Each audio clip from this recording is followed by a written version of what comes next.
This is BBC Television. We are approaching the Twitch stream now. Jolly good flying, Grandfather. I see the planet's surface below. Oh, so soon, eh? Oh, very good. I tell you, I haven't slept a wink this whole journey here. But it will do my heart good to see my old friends again. Another week, another Sunday, another live stream. Ought to get a move on then, hadn't we? Stay where you are, good man. What? I don't understand. Whatever's the problem, Doc? It's just our old friends, Brayton and Raph. Why, see them? They're waving at us from the planet's surface below. With big, shite-eating grins on their faces. But it isn't just in Shoma and Brayton, is it? What? Is it? It isn't? Not as we know them. No, now that you mention it, that isn't them at all. Not as we know them. They're pink. And they have giant antennae sticking out of their heads. I look like a stork! What is this? What is this, some sort of mirage? Doctor, please explain. It's all very clear, my boy. It's a new and deadly danger facing us. The movie graveyard shift. Oh, smashing!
Hello, ladies and gentlemen, and welcome to episode 19 of the Movie Graveyard Shift. I'm your host, Raph and Shoma, and thank you very much for that wonderful opening, Brayton, if you're there.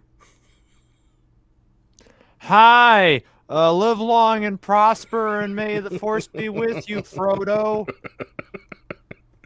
Yeah, and Battlestar Galactica, go forth and find the secret of the Zentradi, yeah. And the spice. Control the spice. If only we had the Super X to gather the spice. Oh, now you've ruined it with nerd crap. At least You're a shitty snore crap.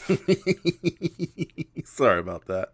You made the doctor and his friends fly away. Oh. Everything was going so great, we were luring them into our web. Yeah, oh man. The force Damn you, sir, damn you. No, I should specify that is not my voice playing William Hartnell in that little bit in our closing bit that will come. That is actually the voice of William Hartnell from the grave. I contact him with the Ouija board. You sure you didn't just blackmail David Bradley? No, of course not. Okay, awesome. So, yeah, so it's been a very busy week for both of us. So sorry if we're a little late, but everything's a-okay. We're here. We're going to enjoy an adventure in time and space. Space and time. An adventure in space and time. Damn it! Now I know how William Hartnell felt every day. What am I doing with it? How did I fucking shoot Travis? They need gloves. No, I mean drugs, yes. Okay, so despite the comical opening and the somewhat happiness, though, compared to the first two movies of this Raph and Shoma month that Brayton has so wonderfully given me, this one's... Show month. Yes, hey, I like that. Nice pun, in show month. This is definitely going to be a little more melancholy at best, and if not, maybe a tearjerker at worst. Oh, Christ. Yeah, don't worry, only 14... Okay, well, let me specify this, just in my preparation or, my engagement with the franchise. Is it going to be a tearjerker for someone unfamiliar like me? Because I am very affectionate towards William Hartnell. And basically this is the only thing I've been at least partially even interested in when it comes to Doctor Who. So I explain. Okay, so what we're about to watch tonight, An Adventure in Time and Space, was made for the 50th anniversary. And to be honest, this was a project spearheaded by Mark Gatiss. Mark Gatiss, he is a comedian, an actor, and a writer who not only has a large connection to Doctor Who, writing several books and episodes for, but also he is best known as one of the three members of the League of Extraordinary Gentlemen, not the comic book, but the British show, or the League of Gentlemen. He's best known as that unfortunate veterinarian whose all his patients keep dying on him in horrific and nightmarish ways. That's sort of his most well-known character on that show. Dear God. Yeah, it's a very dark comedy about a small Welsh town where there's horrible things underneath. And it's ironic because Mark Gatiss' most seen character, the veterinarian, is by all accounts a sweet guy, but he has fatally tragic, horrific, violent luck with all his animal patients, which is a recurring gag over the 3 seasons. So was that how it all ended for poor William Hartnell? He went to a vet when he should have gone to a doctor, and the guy was like, what do I do with this? Into this giant goldfish bowl. You don't have paws. This is new for me. Oh my goodness. He falls into a giant goldfish bowl. Yeah. Drowns to death. No. That's that would be a tearjerker. Yes. And Mark Gatiss, however, he is most well known for writing a bunch of Doctor Who novels during the so-called wilderness years. And he also did a couple episodes, actually several episodes, both behind and in front of the camera of the new current Doctor Who series. Yeah. But I'm not going to go too much into detail. Oh, okay, yeah. He also adapted that Hitchcock thing, the unmade Hitchcock film or screenplay for the Blind Man. Yes, he adapted that for radio. Yes, exactly. So yeah, and Mark Gatiss is not only is he a diehard Doctor Who fan, but he's sort of a semi-historian. So when he does a lot of period pieces, he hits it hard. And this is a project he's been wanting to do for ages, even long before the 2005 revival of Doctor Who. A sort of docudrama, or I should say, a biograph. biography-based film. Damn it. A Based biopic. a biopic, thank you. Based on the creation of Doctor Who, but most notably with a major focus on William Hartnell himself, who is often forgotten as one of the major classic Doctors, probably because his era was so early, but also probably because a lot of his episodes are missing, unfortunately. Yeah. Is that all because again, I'm very much at arm's length or further than arm's length from the fan base or anything. But a lot of the general consensus in rep seems to be that a lot of people do not like him particularly and his era of the Doctor at all. Yeah, that's not. And see it to be boring and amateurish and just a giant prototype. Which, to be fair, that fair criticism, but I find that stuff incredibly endearing. Well, yeah, no, you bring up a very good point, Brayton, because that is a general consensus that his character is a little too crotchety, a little too spiky, and especially compared to a lot of the latter Doctors. For crying out loud, Patrick Thornton followed him up, and that's one of the rare cases of the follow-up act succeeding where the first act failed. But no, the thing is, I just think because it's from an earlier era, and it is much more rough around the edges in more than one way. Yeah. So with that said, I think that's just mainly nobody really has experience with William Hartnell. First off, infamously, a lot of those episodes from the of Doctor Who were junked by the BBC in like one of the most incredible circumstances of a lack of hindsight, because back then they had no idea you could even rerun these things. And secondly, just because I don't think a lot of his episodes are readily available for cheap outside the Aztecs, which is like one of his most well-known historical stories, the first Doctor, I should say. But yeah, that is the general consensus. People really don't like the first Doctor, William Hartnell. But to be fair, they were starting, this was, brand new. They were starting to feel the character. And as you saw you may have saw from the first documentary played tonight during the filler time, Doctor Who, The Origins, they were really struggling whether or not this is a character who could be seen as like eccentric and grandfathery, or a character who's secretly a supervillain in disguise. Yeah. And you've seen enough of William Hartnell to get that feeling. It's yeah, well, I see. This was my entryway, really, because prior to this, I had seen the famous chapters of the Tom Baker stuff, plus the couple things that you showed me, like the Pirate Planet and the one. What's that one with the guy with the big guacamole head? What was that? Oh yeah, City of Death. City of Death. I've seen those. I've seen the things with the Daleks, from Tom Baker's era.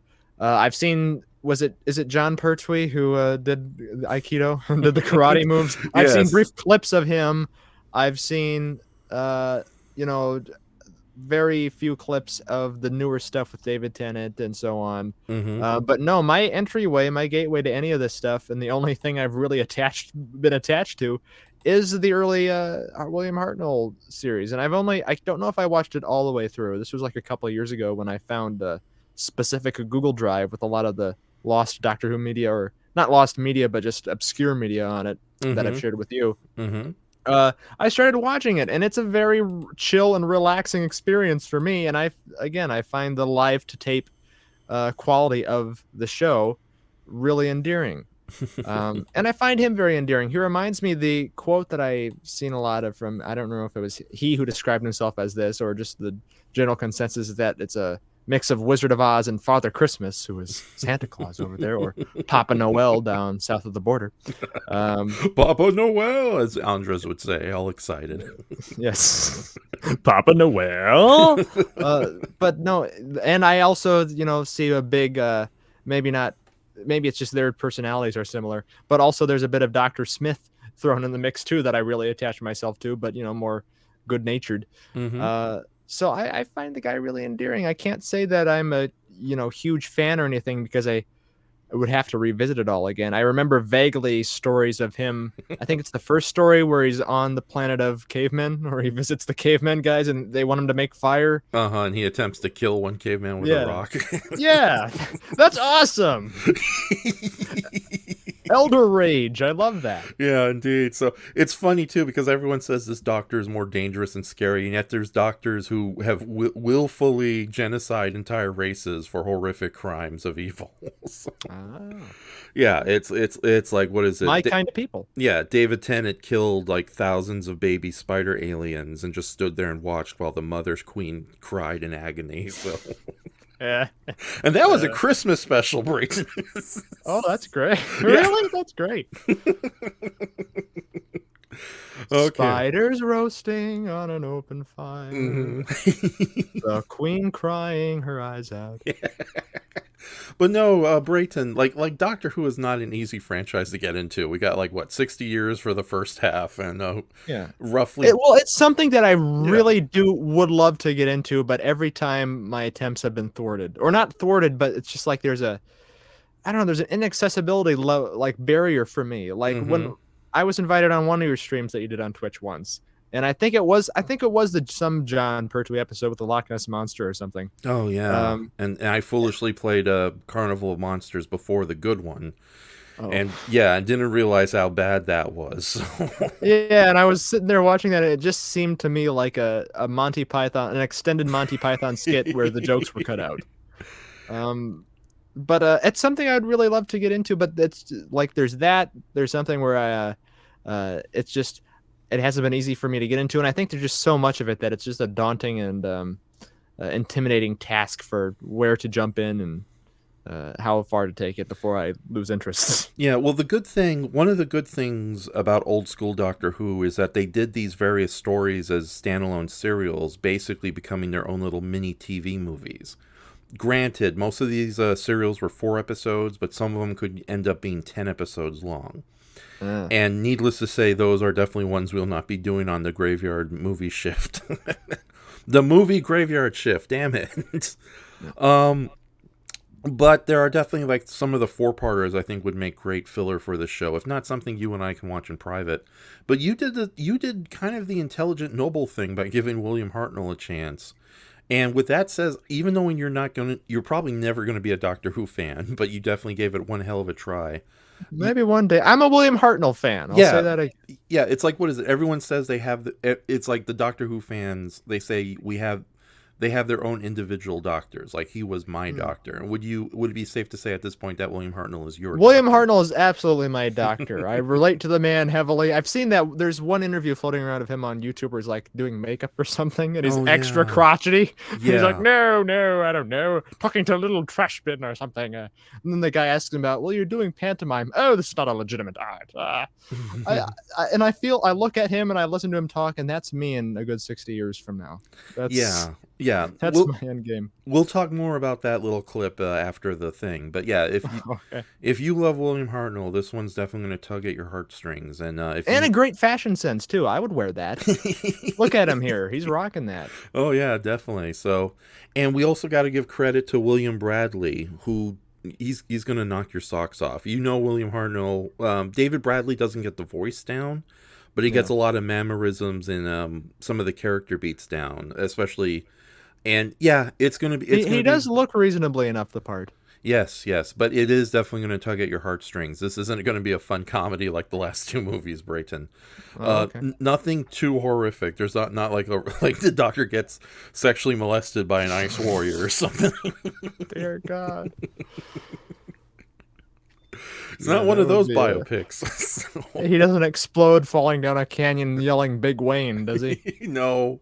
There is a sequence where a bunch of like cheetah people are chasing after his companions and gets pissed off and just says, "You idiots! You freaking morons! You're supposed to stay!" I'd like to see that. Yeah. But no, I'm for preparation with this. Again, it's been a very long week for me. Mm-hmm. Literally last night, Andres and I recorded the Knives Out episode of Fully Endorsed, which will be the first episode of that. Mm-hmm. That was a blast. But I went to bed very late. I got up very late. I had a shitstorm of things to do. I wanted to do like an elaborate Doctor Who-esque video to go along with that audio that you heard. Mm-hmm. But I figured that was close enough to... It's kind of like a lost audio drama of Raph and I infiltrating the Doctor Who universe. But prior to this too, I had watched that documentary that you shared with me, the fan documentary Mm-hmm. on what channel is that again? Sadly, the name is Clever Dick Films.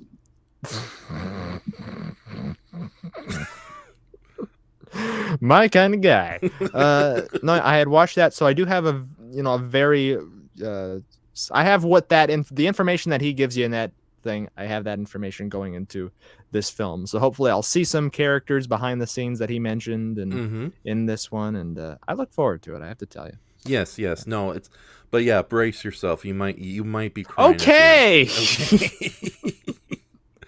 All right. God, I better shed a tear the way you're building this up. Okay, and then cut to like William Hartnell killing like 1 billion spider babies. Take that, Joe. No, I'd like to see William Hartnell's head on a big spider body shedding a tear. We could do that, but no, that was a great audio you featured at the Some pig. Yeah, and yeah, that was a fun little audio piece I threw together, but and that is actually William Hartnell's voice, not me, I swear. Okay, It's, absolutely not you. Not you. No, Not you. I will go into detail later when you hear the outro, but I swear my hand to God, it is not me on that recording. It is William Hartnell. Okay, so artificial intelligence, Ref. Oh, okay.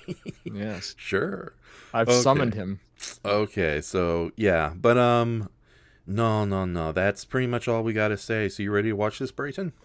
I am. Hold on. I'm gonna pull up the file that I have. Okay. Wait a minute. Vamp, Raph, vamp. Sing a Hey, little song. everybody, do the Wrath Vamp. In 1963, the BBC produced a movie about an alien. He I wish he had went done like through space, flying everywhere, fighting Daleks and Cybermen. You are right, my rabbit friend. Craig Ferguson should have done a studio recording of that. I wish he did. Oh yeah, definitely. So, but thankfully he leaked that out for the world to see. Thank you for leaking it, Craig. Yeah. So that was such a great show. But yeah, ladies and gentlemen, we'll start pretty soon once rating gets ready on our side. So it'll just give us a minute or two. Yeah, and this is a bit on the late side, but yeah, no, I've been really excited to share this one with you. And ironically, this was the weekend of Gallifrey 1, a local Doctor Who convention that literally happens a few miles from where I'm at. I can literally take a bus and go right to the hotel where where it takes place.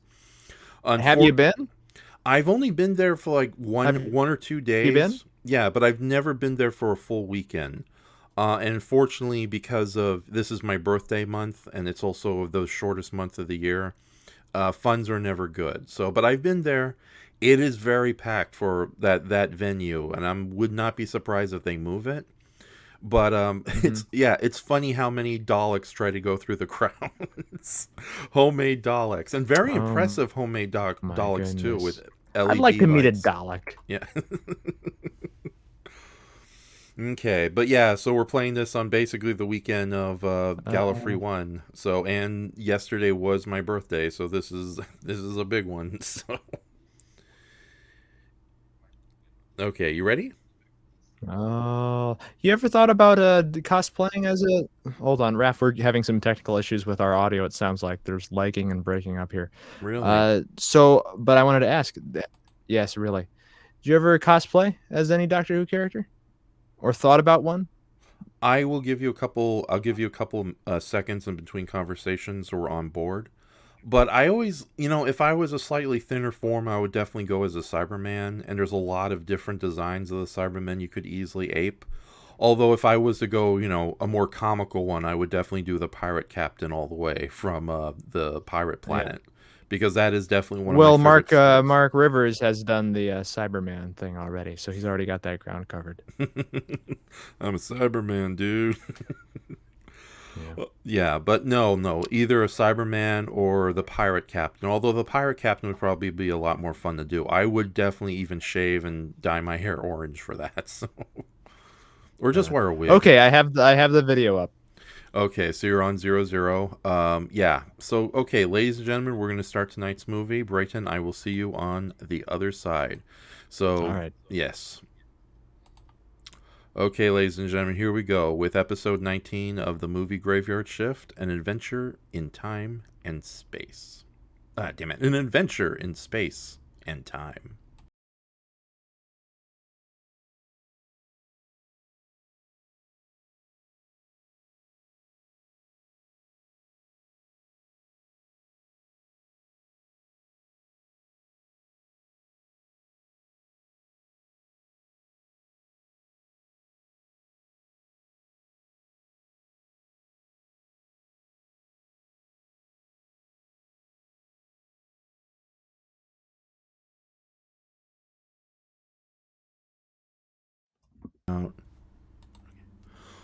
Welcome back. We're back, ladies and gentlemen. So, Aww.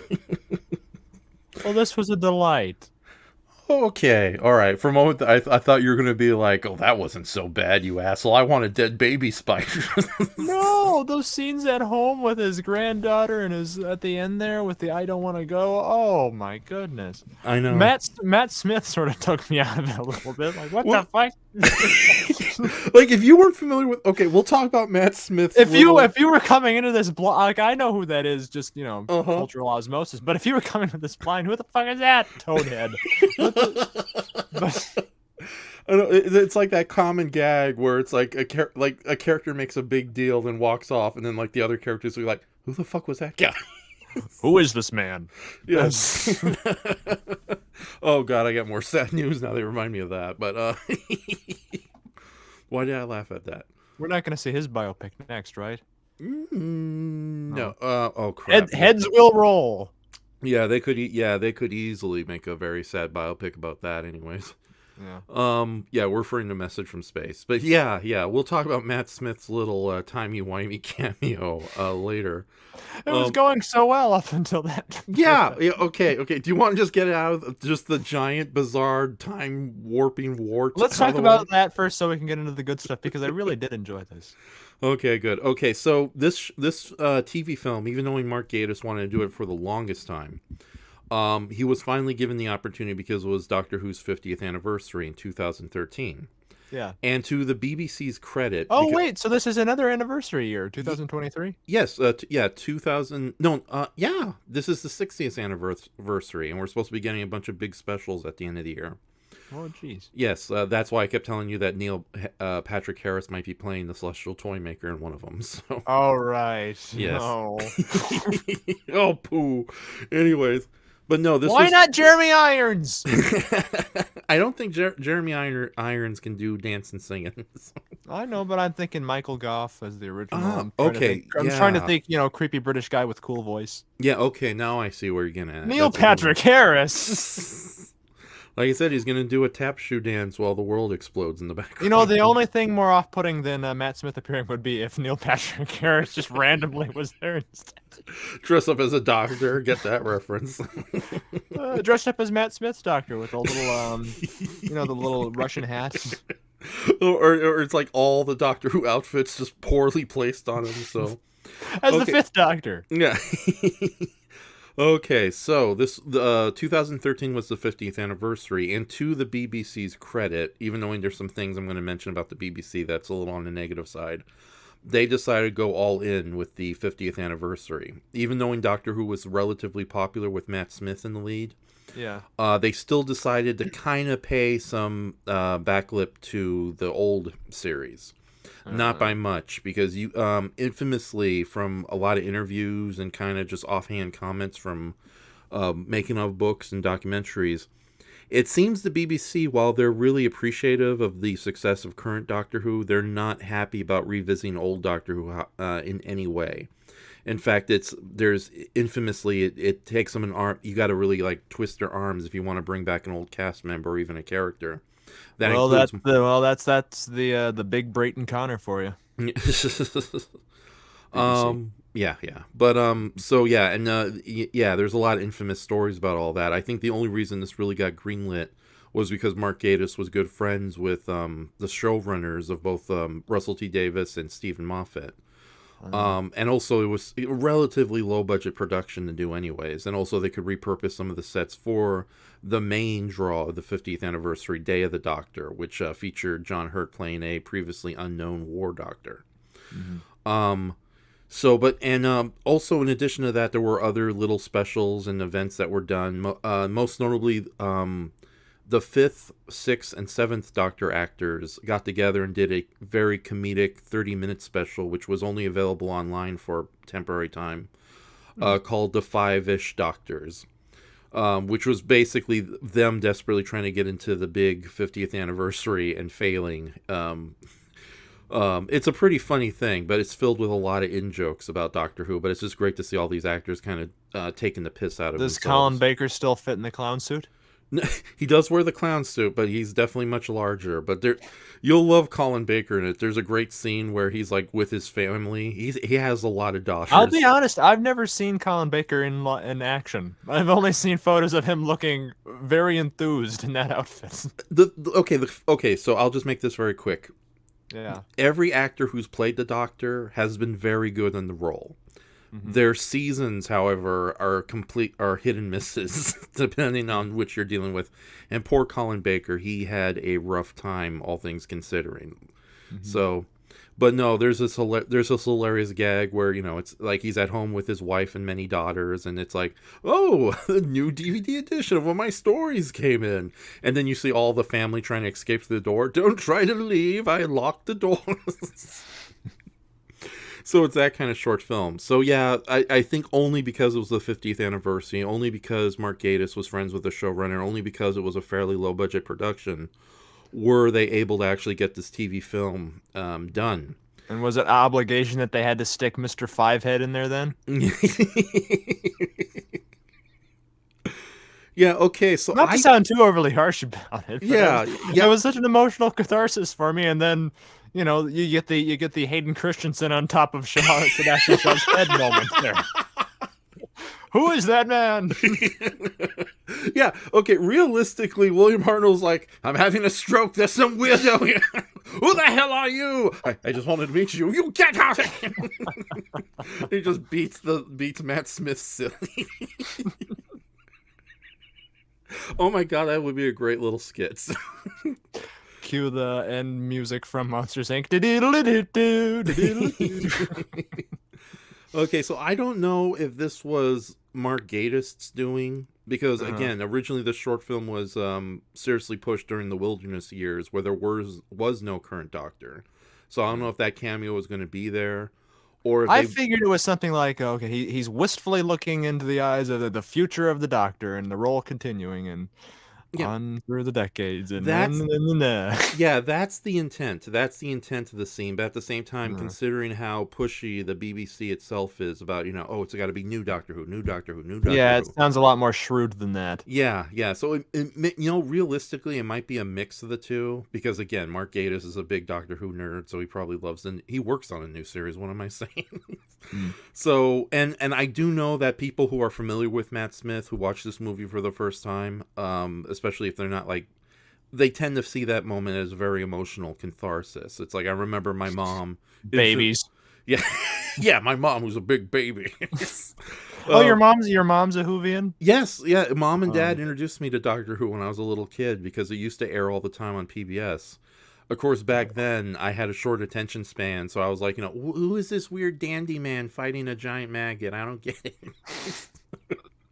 Well, you were scarred from birth, Raph. Yeah. Who is this weird dandy man who's fighting a pterodactyl in a basement? What's going on? Well, that's cool that you have folks like that. See, I'm the opposite way, where I introduce these type of things to my folks, like modern day, and then they give me the Brayton Connor reaction that I give you a lot of the time. but it's nice you had something a little more hopeful and optimistic. Yeah, no, when she saw that scene, she was like, oh my god, he knew it would continue. It's like, no, he didn't.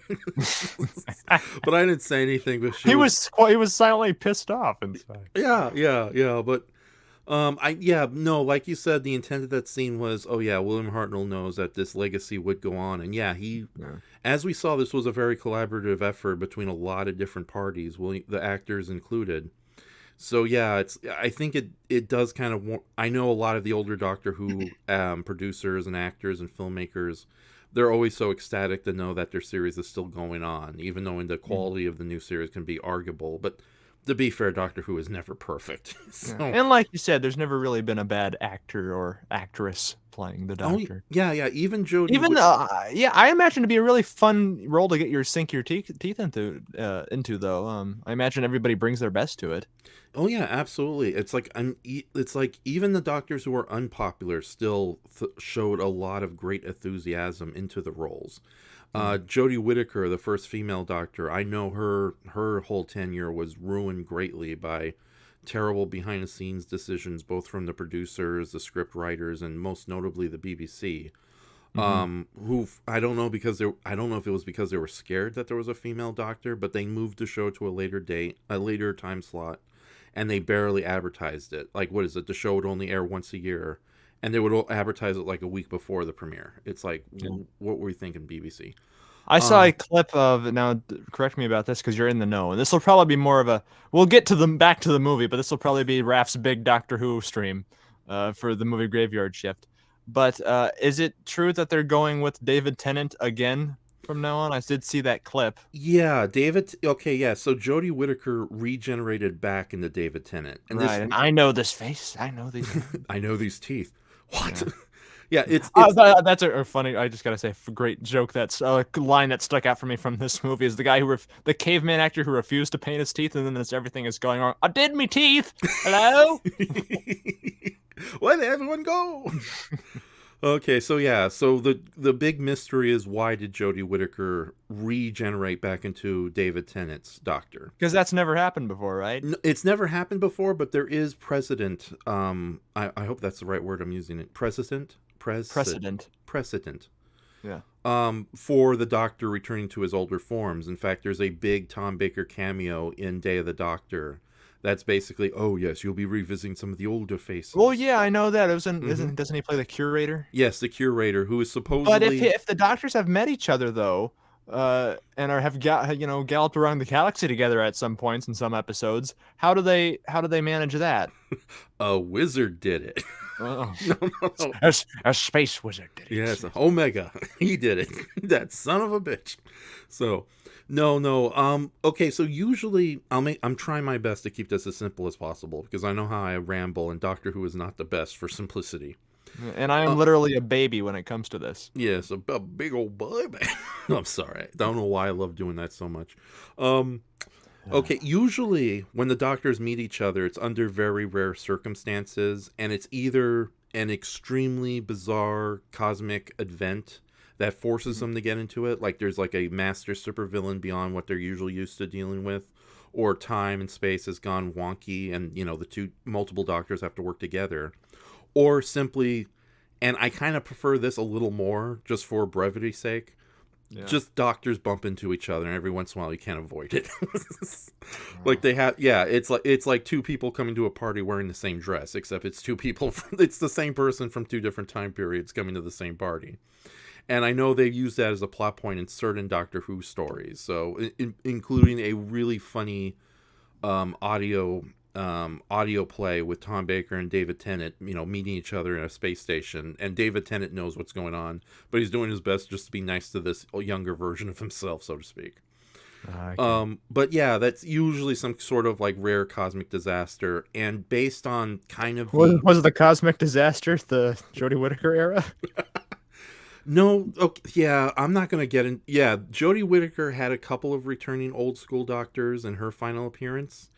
But it's so complicated. I'm not even gonna. I'll tell you when we're off camera. Okay. Off audio. I'll tell you when we're off. Off audio, when we're off air. Okay. Okay. Yeah. It's a little. Like I said, I'm doing my best to be like. It's bad enough that I don't explain things simply, but Doctor Who is not the best. It's not simple to begin with. Yeah. Well, that's a shame. Well, I mean, I guess some people are probably happy that he was back since he was very popular during his run, but.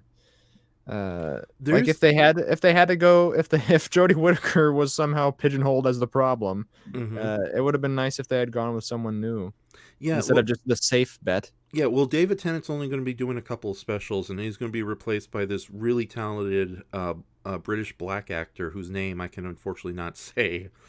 Is it David Lerner? No, it's not David Lerner. Oh, he'd be great. Yeah, he would be a good Doctor. So, although Matt Berry as the Doctor. I must stop the Daleks before they capture the sex tape. Well, I don't know. I think it's kind of hard because I've seen a lot of fan casted things. I know in one of our past conversations with me, you, and Andres, we were looking at a list of what if Doctor Who was American, and I couldn't disagree with a lot of the fan choices, like Gene Wilder as the fourth Doctor and Burgess Meredith as the William Hartnell Doctor, the first Doctor. That would have been great. Yeah. So I can't imagine that it's too hard to pick somebody, but. Well, I don't know. to be fair, based like you saw in the history, they do go out of their way to try to pick the best actor for these roles, or at least a character actor can bring a lot to the role. And a quick note, the Doctor who's going to be the official Doctor after David Tennant's return is over is, darn it, where's his name? Oh, no, Black Superman, I'm Black Doctor Who. Yeah, Newty Gotwell. Nudie? Nutley Gutwell. I'm probably saying his name wrong. I'll share in the comments for reference sake. Okay, but yeah, no. So far, like I've seen that actor before in other films. He's also the first homosexual actor to play the Doctor. So, oh God! Hooray! Yeah. But no, he looks really snazzy in his brown and orange outfit. So I am kind of looking forward to seeing what he's going to bring to the table. I'm Googling him. I'll be the judge of this. Yes. So I'll share in the private chat too. Nody got. That's an interesting name. Yes. Is that a typo? No. It's his name, all right. It's we'll just call him Gotwell for now because I know that's how people usually kind of pronounce it. So. Okay. Yeah, but yeah, no, he's going to be the first. Not only he's going to be the first Black Doctor, and I've seen him before, and he'll be very good in the role, I think. I look him up, and like 5 of the first images here, it looks like he has a Ricardo Montalban Khan outfit that opens the whole chest area up. That's interesting. Okay. Yeah. Okay, but yeah, getting back to what were we talking about? This movie? Yes, this movie. Yeah. Well, okay. Let me. Oh, yeah. We were talking about the David Tennant coming back. Yeah, I think. And then the weird Matt Smith scene and how Doctor Who hates old people and loves to have new, younger faces. Ageist Doctor Who producers. Yeah. To be fair though, thankfully after Matt Smith, they had Peter Capaldi, and Peter Capaldi was a wrinkly surprise. As complicated as Sidney Newman is here, at least for the first like 5 or 6 Doctors were all old fogies with gray hair. Or until you got to Tom Baker. Yes. Or I guess the first 3 then, I'm sorry. Yeah, technically. Although again, the second Doctor played by had the mop top. Yes, Patrick Thornton, he was still a pretty young man in his own regard, so he looks old. Yeah. I've seen images of him. He looks like an older guy with just dyed hair. Yeah, no, I think he was in his late 30s or early 40s when he took on the role. So well, that surprised me about William Hartnell passed away when he was only 67. Man, yeah, the smoking and the drinking must have added a lot to that. Yeah, exactly. And how old he looked. Yeah, although it might be something of a consolation, but in the first true Doctor Who crossover, the 3 Doctors, which celebrated the 10th anniversary, William Hartnell did make a cameo as the first Doctor, and because he was in poor health, he couldn't be on the set with the second and third Doctors, but he was on the screen kind of giving them advice, from his like magic little diamond. And what's the name of that? The 3 Doctors. Okay. Yes, and that was his final role because he passed away a couple of months later. So it was nice that he bowed out, as the character that people most remember him for. But yeah, for the thing about, I do want to mention this about David Tennant coming back. Yeah, it does feel, the whole thing with Jodie Whittaker feels a lot like the whole Colin Baker fiasco. Like, there was a lot of problems going on with Doctor Who behind the scenes, but because Colin Baker was wearing the big bright Target sign as a costume, it was him who really got the axe in the end, and not some of the other people who were really responsible for the problems. And that's why Colin Baker, despite having a rather good number of episodes, technically he was only around for 1 season. So I feel that David Tennant coming back is just the BBC desperately trying to, hinge their bets, so to speak. But there's also rumors, and again, this is just complete rumors, that there's a super fan who has a lot of missing episodes, who is basically blackmailing BBC. They're mine! who has blackmailed the BBC to follow some of his demands, and one of them is to bring back David Tennant. So this Oh my god. So and I know that there's a lot of wonderful stories about the missing episodes being returned to the BBC and being, being remastered for DVD releases by the Doctor Who restoration team, who are these extremely talented and dedicated fans. But in recent years, there's also been kind of a dark side, how some of these missing episodes might be with private collectors who know they are not going to give it away because they know how valuable it is. Or if the rumors are true, this super fan is going to get his David Tennant for a couple of months.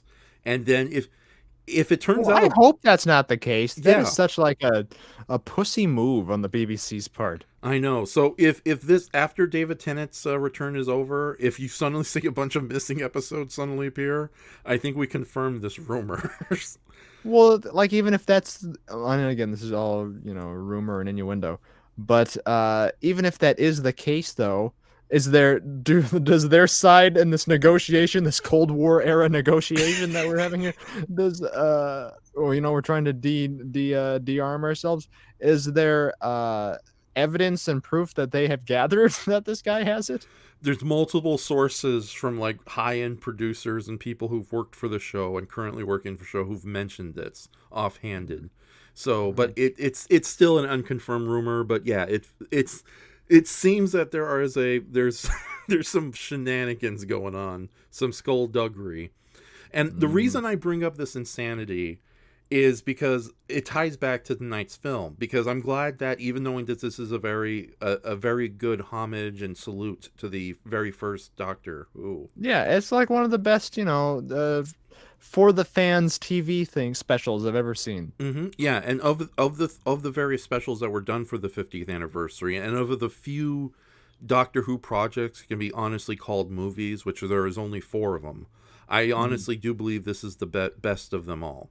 Yeah, it's a little sugary, a little fluffy and a little inside baseball, but it has a good heart and it's very earnest about what it is, and generally, moving scenes in it. Yes. And it's fun. It clips along at a good pace. It's a good thing you mentioned about it being sugary, because even knowing they do show the warts behind the scenes, like there's a couple of, like, first off, David Bradley as William Hartnell, he definitely shows the grumpy side, but they do sneak in a bit of his casual racism. Like, granted, he was nowhere near as bad as a lot of other actors in the day. But yeah, you do get little bits like, it's like, I don't want any of this muck. Choppy chop, I want to drink, Chinese restaurant man. That's at least good natured. Doctor used to be a racist. Yes, and white 15 times over. Well, I was a woman once, though. Well, now he's a gay black man, so it all Yes. comes around. Yeah, I can't wait till we get our overweight Asian Doctor Who. Oh yeah, and he could just awkwardly appear green screened in next to Bradley here. What the fuck? Yeah. Remember your idea to like digitally replace the lead character in Ran with like a big fat white guy and call it Ron? Did I ever say that? That might be the funniest idea I've ever had. Yeah. remember that. I think it's saved on an episode of Night Owling somewhere. Oh yeah, just have what's his face? The guy who plays Ron Swanson. Yes. Yes. Yeah. I hate my sons. Yeah. So now, getting back to, but no, I bring up all that insanity about Doctor Who is I do appreciate that Mark Gatiss brought in a lot of some of the darker elements of Doctor Who, but you're right. Yeah. It does feel like they do kind of shave down some of the edges. Like David, well, first off, David Bradley himself, I've watched interviews with the guy talking about this role, and he's definitely a fan of William Hartnell, the actor. Like, William Hartnell might not be like a big name in. Oh, I've seen him in tons of other movies other than just the Doctor Who thing. He's in 2 great film noirs from the 40s. They mentioned Brighton Rock, which has a very young Richard Attenborough as a gangster. And he's in that movie I want to do on here at some point, Odd Man Out, with James Mason as like a bartender, a friendly bartender. So I've seen him in other stuff, but even though that's like 20 years before Doctor Who, he still looks about the same age. He looks like he was born old. Yeah, no, very much like Angela Lansbury, he looked a lot older than he actually was, and unfortunately his health his health got the best of him, and he was basically he was the age he was, so to speak. Yeah. But no. Oh, the age the doctor was, you mean? Yeah, because you heard what they said. He had multiple sclerosis. Yeah. And that definitely impeded his health. And it's sad too, because you mentioned that before we started tonight. You mentioned that clip where it's him being interviewed, and there's kind of a very sad story behind that. Oh no. Yeah, that pantomime play he was doing, that he was being interviewed for, was one of the first jobs he had after Doctor Who. So and you can kind of tell by the rhetoric of this news reporter, it's a little on the vicious side, and it's amazing that William Hartnell didn't just strangle him with his scrawny arms there and then. Yeah, it looked like he was thinking about it. Oh yeah. As he's powdering his nose. Yeah, and it doesn't help that one. I think they added a little bit of that into this movie too. I'll shed this. Yes, yes. You can call me Mr. Hartnell, Sonny. Yeah, but and sadly, first off, British news reporters are infamous for being nasty little bulldogs. And it's always been that way for the longest time, even well before Americans adapted it full time in the 70s with gossip rags and whatnot. And two, pantomime is considered one of the lowest forms of children's entertainment in Britain. Yeah. Despite a rich history of pantomime going back to the Renaissance, and maybe even before then. That's what they had in here. Is the quote from the interviewers? No, I'm a classically trained stage theatrical actor. That's what he says in that interview, and then he says a similar thing in this movie. Yes, exactly. So and again, Mark Gatiss really does his research whenever he does Doctor Who stories, he usually tends to do them as historicals. Yeah. And even knowing new Doctor Who suffers from like condensed hour-long episodes where you can barely flesh out characters and concepts, and everything comes off way more two-dimensional. Granted, the original series was not great in that regard, but when you had like 4 to 7 episodes, you could really flesh out characters and give them a lot of really neat character moments. That gives them a much more weight than you usually see from characters in television. But no, to Mark Gatiss's credit, he always throws in a lot of like smaller references to historical events, or he gets a lot of actor friends who are good at playing characters from that time. Like the first Mark Gatiss story for the new series was The Unquiet Dead, and that was the one that introduced that had a really good actor playing Charles Dickens, who was helping the Doctor against gas aliens who are resurrecting the dead. So, gas spiders are back, Raph? no, gas aliens. No gas spiders this time. Crying gas spiders after David Tennant torched their lawn while dressed as Ultra 7. There's a lot of spider abuse in Doctor Who, but we're not going to get into it. Okay. So the Doctor does not get, like, if Homer Simpson doesn't get along with robots, the Doctor doesn't get along with spiders. Okay, but yeah, no, Mark Gatiss is really good about bringing up a lot of historical things in these stories, and you do see. How close is this? Are there any, since you're more in the know, are there any gross exaggerations or slanderous claims? That's the funny thing. I actually did my research in the last 2 weeks, and more or less, this is a biopic that's on point. If they fudged any of the details, it was very minor. Like, I think they got some of the timeline a bit wonky. Doctor Who pun not intended. But with that said, other than that, this is fairly accurate to a lot of the stuff that happened. The only real egregious thing is, again, they probably filed down some of the rough edges. The only real big thing I can say that may be a little inaccurate was the decision to replace William Hartnell was less because of his health and definitely his attitude definitely played a role in it, but maybe there was also sort of a pay dispute and they'd rather get somebody new. And to be fair, they tried playing around with the idea of maybe replacing the Doctor with a different actor in previous stories. The original plan was just to have the Doctor, the same character, but played by a younger actor. So it would have been, the Doctor continues, but, he just gets a slight facelift. So, but it's still William Hartnell's first Doctor, so to speak. It was only after they decided, if we're going to change the Doctor, let's go hog wild and go, crazy and have him, evolve into a completely different form. And that's when they brought in Dick Sargent. Yeah. Yes. Well, okay, I don't get that joke. No, but Dick York, Dick Sargent, that whole thing on Bewitched. Oh yeah. Okay. Yeah. Okay. I see where you're going. Or not here. Bewitched, I Dream of Jeannie. Yes. Yes. But yeah.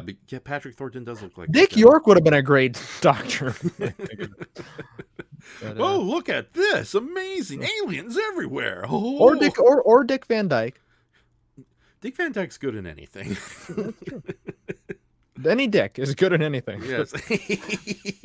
Now let's watch clever Dick films and learn more about Doctor Who. Yeah. Dr. Dick. Yeah. But, So no, so that's why. So the decision to bring in snot nosed Mop Top at the end there, that had been in the books in real life. They were eyeballing other people well before the end finally came for Mr. Hart. Yeah, and I don't know how much of that was based on his health or how much of that was based on just wanting him to continue the show, but with a younger actor. But yeah, William Hartnell was very, very touchy, and after his first crew of people he respected and knew left, he definitely became a lot more difficult to work with. But to be fair, that I don't think he was so horrible that they had to replace him just based on his attitude alone. But yeah, He seems like my kind of curmudgeon. I think I'd get along Yeah. well with Mr. Hartnell. Yeah, and speaking of curmudgeons, getting back to the thing I want to say about David Bradley is David Bradley, he's famous for playing these scary and opposing characters.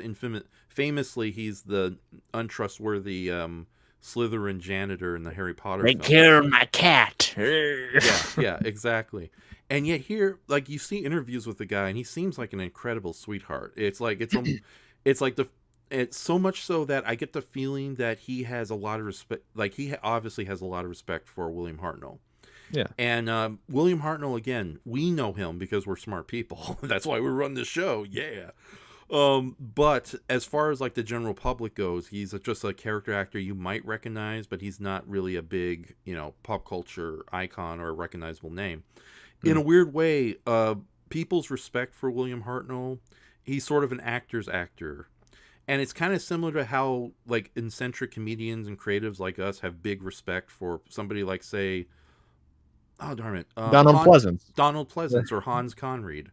Yeah. Or Ernie Kovacs. We love them a lot. Steve Allen. The general public doesn't much care for these people, but we love them. And I do feel that David Bradley, he brought a lot of respect and warmth playing William Hartnell. Yeah, it's an incredible performance. I think he doesn't in some of the the recreation stuff, he doesn't have that youthful bounciness that William Hartnell brought, even though the character was often curmudgeonly. He he's a little stilted, I think, in those scenes, but in the real world behind the scenes stuff, he's great. And very, very touching performance, like I said, with it at the end there, and especially with his granddaughter. She says, "You said gloves." Yes, I did. Well, you would know because you're the doctor, and you can't touch them. Oh, yes, that makes sense. Very sweet. Yeah, it's funny looking at clips of William Hartnell screwing up his lines. I appreciate it, like how he just naturally kind of fixes it. It's like, he just moves on. Yeah, doesn't stop to take. Yeah. It's like we're going inside that we're going inside that cave. It's like, because realistically, even though in the Doctor it's like it would be like us trying to spit out all this garbly gook in real life. Yeah. We trip over our words. Not know what we're saying half the time. Yes, and I misspeak a lot, or I misspoke. Damn it! There you go. Into the penetrator. Yeah, no, I mess up words a lot, but I can, under good circumstances, I can correct myself quickly, especially if I'm around good company. And I think that's a little more realistic to real life in a sense. Although, granted, it's still obvious that they're flubbed their lines, it's funny. Well, it was a shoddy operation all around. Yeah, that's what I was gonna say.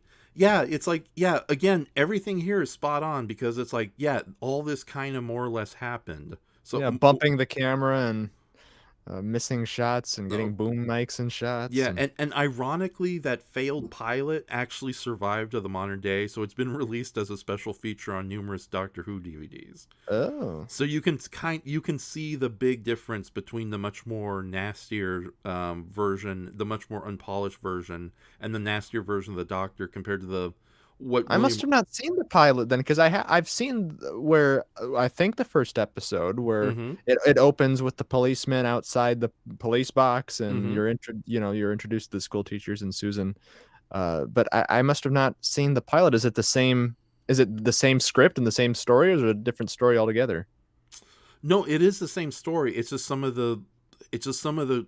It's the same story, but there's some details that are definitely more confusing in the pilot. Oh. Like in the version you probably saw, Susan just reads a history book and goes like, "Oh, that's wrong. That's wrong." Yeah, Whereas in yeah. the original version, she draws like a weird pattern on a paper and just leaves it behind. And Cindy Newman, to his great credit, it's like some of his notes survived, and it's like he mentions like, what is she writing? Have her read a book, do something. Pop, pop, pop. Yeah. So yeah, and yeah, that pilot survived, so you can definitely see the differences. Although, granted, I think the whole thing about the doors not closing correctly, I think they over exaggerated a bit in this one. Because you do see the doors not closing correctly in certain shots, but not when it's like wide open constantly, and you're like, like three technicians, like, oh, get it, come on. Well, it certainly looks like, I've tried to do science fiction in my garage, and I've had run into similar problems. Not with, luckily, I don't have any moving parts to my set. Yes, but, and just like Doctor you had to deal with robot puppets and props. that's right. The damn things, they just look at me. Yeah. Exterminate, Joel. Yes, Your legs are paralyzed. now move over there, butthead. I can't do Kroll, I'm sorry. Oh no, you gotta say Mike Nelson is fucking innocent. But no, regardless of all of that, no, I've had things fall over and me be very, very stressed out. So I imagine the stress of the production did not help when it came to memorizing all this gobbledygook and the guy's age. And it was an endearing, shoddy production to begin with. That surprised me though. What, they were only allowed 6 edits per episode? Yeah, the BBC was ridiculously primitive, and that particular studio was infamous. So much so. Yeah. That I think at some point during William Hartnell's second half, there was a sort of a mini strike or some sort of big protest from the makers of Doctor Who and the cast and crew. They wanted to be moved into a better studio. It's like, come on, BBC, we're obviously doing good. We're making you money. Let us into a better studio. And yeah, infamously, that studio, every problem you saw in that studio was true. Although I don't think, again, this might be another fudging of the details just to get an emotional reaction.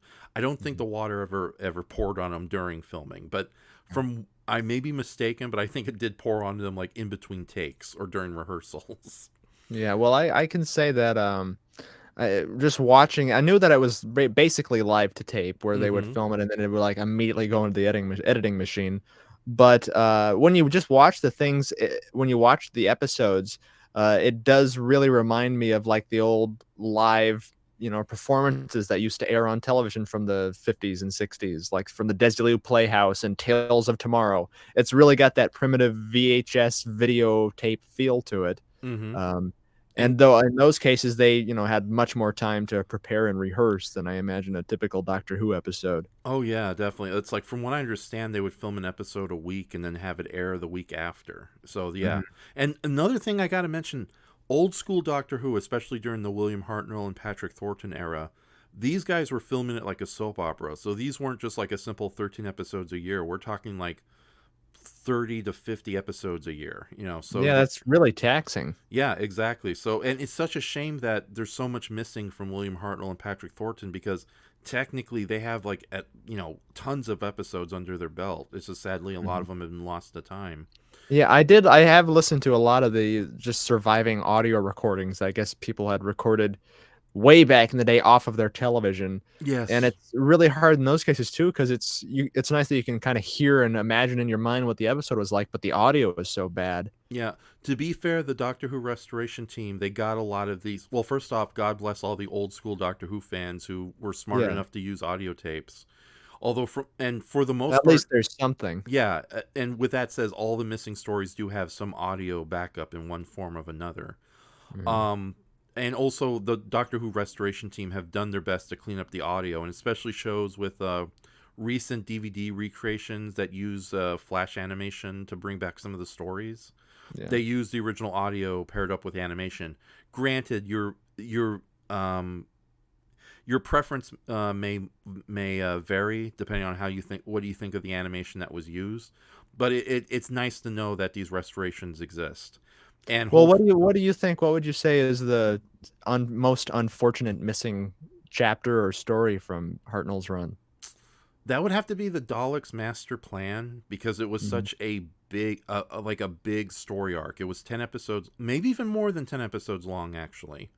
Because it was a big story where it was like the last conflict between William Hartnell and the Daleks, and because the Daleks had created the time bomb, and there was like so much stories going on in it, and so many different characters are introduced. Like the Daleks had an entire alliance of nefarious aliens who were helping them. Granted, the Daleks would betray them later.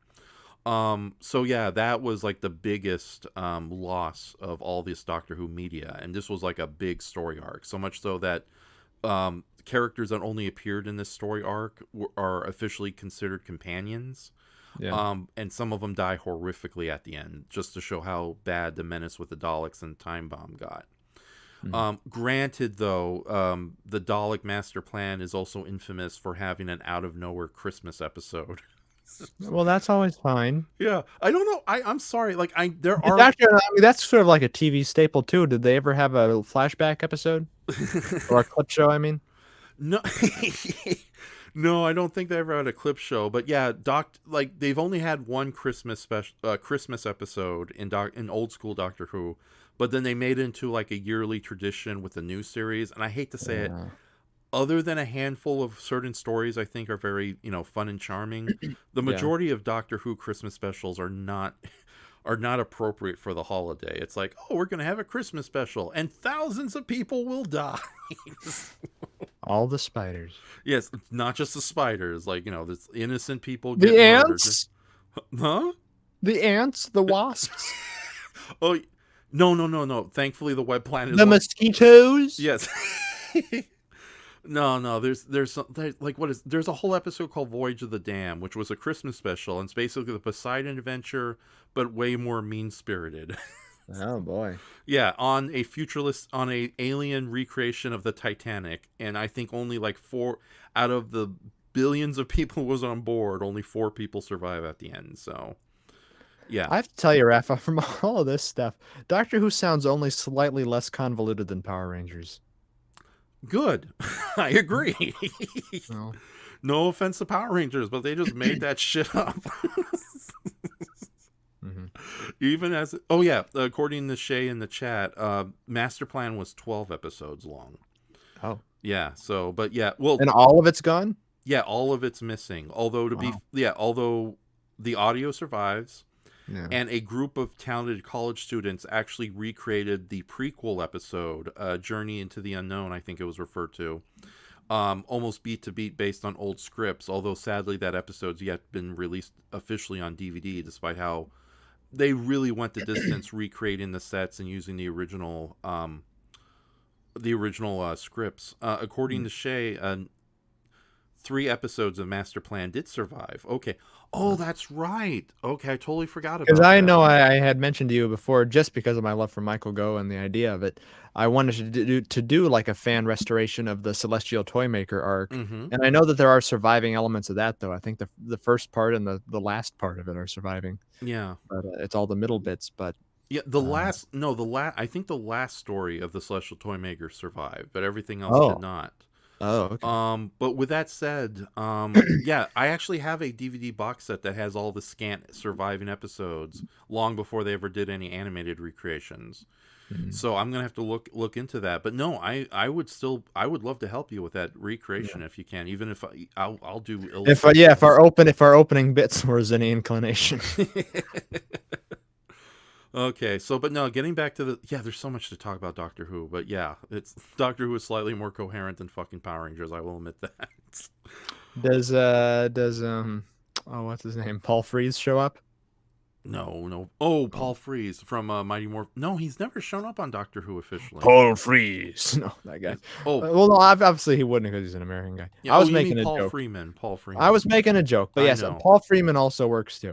Yes. Did he ever? He never appeared either. No, but he may have done some. He may have done some of the Doctor Who audio plays, which sadly are way too damn expensive to easily get. So. Yeah. Okay, but yeah, no. Getting back to the film, isn't it funny how this is always kind of a weird quirk of Doctor Who history that it was Doctor Who. Okay, to be fair, Doctor Who was getting better in the ratings with each passing episode, but it was the Daleks that kind of saved the show from early And all those cancellation. bratty kids on the bus. Yeah, because Dalek mania was a real thing. When the Daleks showed up on British television, there were aliens and robots on British television before, but never to the extent where they were actual characters or major parts of the story that lasted more than a single anthology episode. Yeah, I guess that was the UK's answer to like Robbie the Robot and the robot from Lost in Space as far as cultural, icon robot of the day. Oh yeah, definitely. So, and yeah, Daleks became so popular, you saw the merchandising. It's like, and they decided to make 2 Doctor Who movies based on the Dalek serials. Though they're technically not robots, aren't they? Aren't they lizard people inside armor? No, they're basically brain blobs inside tanks. So that's that's they are. basically us. Yes, yeah. That's what humans Yeah, are. I'm simplifying it, but again, it's Doctor Who. It's like, oh, there used to be a race of humanoids like us, but they were I prefer the Nazis. simple answer. Yes, they're brain blobs in tanks. That's all you need to know. So, yes, and the Daleks proved to be so successful that the Daleks master plan was supposed to prove to be. It also acted as a backdoor pilot because Terry Nation, the guy who wrote and created the Daleks, he wanted to do his own spin-off series. So the Dalek master plan, a lot of those characters who died were supposed to come back and be the lead heroes of this Dalek spin-off that never was. Oh, it wasn't just going to be all Daleks? No, it was going to be people trying to stop the Daleks. It would have been Oh, I was imagining like Star Wars Holiday Special Wookiee with the Daleks. Well, weirdly enough, Doctor Who comics at the time, when William Hartnell was around, there were 2 continuing series. One with William Hartnell and his 2 grandchildren, just for the comics alone, who went on their own ventures, but because of copyright issues, they couldn't use the Daleks because the Daleks were in their own weekly comic book. And from what I understand, the Daleks are actually pretty good protagonists. Granted, all their stories are, they go to a dangerous planet and blow shit up. So. That's kind of how the U.S. views itself as a protagonist. Exactly. But yeah, it's like there's a story where the Daleks crash land on a planet of giant 2-headed dinosaurs, and they got to find a way to get out. So, and of course, when they leave, they blow the planet up, and it's like, we've succeeded. I want to see the Daleks in the Land of the Lost. Daleks versus Sleestaks. Yeah. Die, exterminate. Okay. So, but no, yeah. God, there's okay. We're just getting to a Doctor Who rant. So the Daleks, did the Cybermen ever take off to the degree that the Daleks did, or are they always second banana? The Cybermen came in second to the Daleks, and they only showed up in the very last serial of William Hartnell. That's why you saw like a Cyberman taking a cigar at the beginning of things. I just think of that line from Raising Arizona, "Sir, you got a panty on your head." That's what they kind of look like to me. Yeah, but no, the Cybermen turned out to be the only monster because of the success of the Daleks. Sidney Newman was like, okay, go crazy with the BEMs. I don't care anymore. And yeah, Doctor Who tried its best to try to find the next iconic monster. And while there was a lot of imaginative, strange villains and creatures, ultimately it was the Cybermen that proved to be big successes. Nowhere near as popular as Daleks, but the Cybermen were still memorable. They came back a lot during, like, if William Hartnell was fighting Daleks left and right, Patrick Thornton's second Doctor was all about the Cybermen. Okay. And to be fair, Cybermen are a lot easier to film than the big Dalek props you got to roll around in. So. Yeah, I imagine so. Yeah, I can't imagine people being inside those things. Yeah, no, they are. So God, that's so cramped. yeah, no, for the longest time as a kid and even as a And we thought teenager- Kenny Baker had it bad. Indeed, those are full-grown adults trying to fit in those weird little 5-footers. But no, the funny thing about the Daleks is for the longest time I thought they were just remote control props. They just That's happened what to be- I always assumed. Yeah, but no, to find out that there's people in them, and infamously, they could barely move if it was not a flat surface. So Nowadays, I imagine they're remote control, right? sometimes they're remote control, but it's still guys in suits. So Oof. it's just now the wheels are stronger and the seating is better. We decked out this Dalek with the latest LED technology. There's even a little radio inside. Listen to your tunes. Okay, but yeah, we talked about. But no, go ahead and ask me any questions about this TV movie itself, because I fear that we keep going to tangents about Doctor Who in general. Oh well, this movie goes into tangents about Doctor Who in general, so I feel like that's nice. So was William Hartnell as gracious of or towards Patrick Troughton then, as it's portrayed here? Yes, Where they only have like a 5-second interaction, but yes, no, they worked together on numerous television shows and movies before, but nothing like co-stars or anything. But like, and also they knew each other in the stage and theater. So when what William Hartnell said at the end, yeah, he did quote saying, "Yeah, if anyone can take over my role, it's definitely Patrick Thornton." So, so at least you like his Doctor. yes, I love Patrick Thornton a lot. That's the sad thing, though. You have William Hartnell. I don't think I really have a doctor I can call my doctor. But if I was to, if I was to pick one, It's that cliche of it's like picking my favorite child. yeah. But if you took a Dalek plunger to my head and told me to pick, well, first off, I'd be like, "What are you doing with that plunger?" And then you crush my skull. But then because Exterminate the turds. but yeah, if you took a plunger to my head, I would definitely pick William. Damn it, Patrick Thornton. I would definitely pick Patrick. You would Thornton. pick Patrick. Yes, Patrick. I'm sorry. Oh my giddy aunt. When I say run, run, run. No, Patrick Thornton was so magical in the role, and just even when his stories completely sucked, he's always awesome to watch. That's how charismatic he was in that role. And I don't know if we ever watched Tomb of the Cybermen together, but that's something we can I doubt we'll check it out for this show, but that's something we can do in private. So The Who podcast. let's not. No, there's too much Doctor Who to talk about. There's probably too many Doctor Who podcasts to get in the mix up too to have me involved. It's weird. I've tried finding a decent Doctor Who podcast, and I could barely find anything other than. I imagined there'd be millions of those. No, there's like multiple Power Ranger podcasts. There's multiple Godzilla podcasts, Batman podcasts, Star Trek podcasts. I can't find any good Doctor Who ones. So. Oh. There's a Murder She Wrote podcast, for God's sake, and there's not goodness. a long-running Doctor Who one. And then there's the movie Graveyard Shift. What the hell's that about? Yeah, those jokers. Yeah. Wait a minute. Oh no. Okay, well, I'm glad the movie does do that stereotypical thing of a lot of biopics of having this is what happened to them afterwards. But as far as what's her casting? name? The producer lady. Oh yeah. Verity Verity Lambert. Yeah, Verity. Did she go? What did she go on to do post Doctor Who? Sadly, I don't know, but I know she was she did a lot more television shows after the fact. So, but no, hold on. I'm trying to look at her selected filmography. Oh, Adam Adamant Lives, which was sort of another kind of time displaced superhero about a dandy from the 1700s who was teleported to modern times, and he solves crimes. And I bet that bastard has a podcast. Yeah. Yes, but no, Adam Adamant. Yeah, in fact, Adam Adamant was a big influence on John Partridge's Third Doctor. So, yeah, but instead of Venetian kung fu, it was like swords and all that. So yeah, she was the producer on that show. Let's see what else she did. Bougie, Between the Wars, The Silver Mask, Adam. Oh God, there's a lot of shows. Oh yeah, she was. Wow, she was a producer all the way up to 2007. Jeez, so yeah, Yes. 10 years before she passed away. Yes, exactly. So yeah, and all these roles, minor one or two, they're all producer. So Wow. holy crap. Yeah, but She again, was proficient. yes, and it is true. She was the first female producer in the BBC. So, but yeah, I especially it's like granted, I think they may have made her a little too glamorous because of the actress they got, Jessica Raine.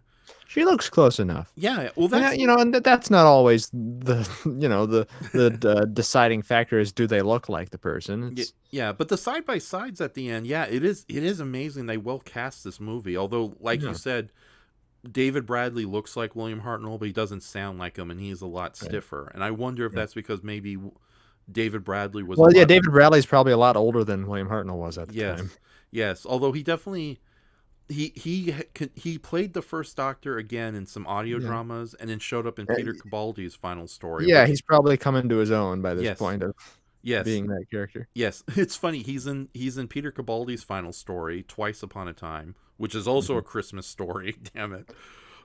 Yeah, the Doctor does not do well during Christmas. And then he shows up briefly in Jodie Whittaker's final story, but again, I won't get into that. It's confusing.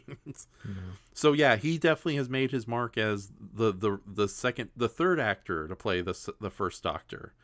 So okay, because Richard Herndl played the first Doctor briefly for In the Five Doctors? yes, and that was his last acting role because he passed away soon after.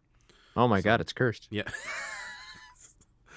Oh no! You don't think David Bradley's going to end up, dead because we talked about him? He will now. Oh man! Because last week we talked about we compared Inner Space with Fantastic Voyage, and we lost Raquel Welch. I know. I noticed you didn't post anything about poor Raquel Welch. You want to take that opportunity now to at least give a few words? Yeah. Okay. So Raquel, Probably someone who influenced you at a young age, if you know what I mean. I always liked Raquel Welch, but it's like we know her better as a sex icon, as eye candy, and yeah, she definitely was a very beautiful lady. As infamous as she was in that fur bikini, she's way hotter in the comedy Bedazzled as Vivian Lust. But with that says, when she was an actor in her own right, and other than being like maybe a little unappreciative of the success 1 million years BC brought her. By all accounts, she did seem like a good person, and I think in a different world where she wasn't well known for the bikini, the fur bikini, and the cave woman, I think she would have been known better as an actress. To be fair, though, revisiting 1 million years BC based on some recommendations I saw on various internet reviews, yeah, she's actually giving a good performance in there, as opposed to like the other Hammer dinosaur movies where you can kind of make the argument that the actresses are kind of like interchangeable. So, but yeah, no, we lost Raquel Welch, and it does kind of suck because yeah, she's actually very good and almost unrecognizable in Fantastic Voyage as a scientist. Although again, in promotional material, they do that thing where she's like, "Why are you in a bikini while you're inside somebody's colon?" Because she's a scientist. She belongs here. Ah, Another inside joke. yes, it's another inside joke. So. Who? Oh, yeah, and we lost somebody else major that we've talked about, kind of indirectly talked about in the past. I don't know. I know a couple weeks ago we lost both Cindy Williams and Burt Bacharach. Those were blows to my gay pride right there. Yeah. So, oh, wait a minute. Yeah, no. Okay, so you remember Message from Space, correct? Yes. How could I forget? Okay, so the guy who was the main character designer and writer for that, a manga artist known as Leiji Matsumoto.